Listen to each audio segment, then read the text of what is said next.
Deputy commissioner Gujarat Nurul ऐन कुरैशी की ज़ेर सदारत गलियाना में डिस्ट्रिक्ट डेवलपमेंट कमेटी का इजलास मुनक़िद हुआ, जिसमें गुज़िश्ता साल होने वाली शदीद बारिशों के बायस पैदा होने वाले मसाइल के मुस्तकिल हल पर गौर किया गया। इजलास में फ़ैसला किया गया कि गलियाना में तकरीबन 5500 फीट तवील नाला तामीर किया जाएगा ताकि आइंदा बारिशों के दौरान निकासी आब के मसाइल से बचा जा सके।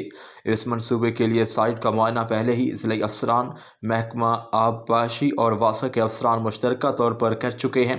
इजलास में नाले की तामीर की स्कीम की मंजूरी दे दी गई ताकि बरवक्त इकदाम के ज़रिए गलियाना की आवाम को मुस्तकबिल में बारिशों के बायस दरपेश मुश्किलात से महफूज रखा जा सके। डिप्टी डायरेक्टर डेवलपमेंट तसव्वुर अब्बास ने बताया कि 3.5 माह की मदद में नाला की तामीर मुकम्मल हो जाएगी।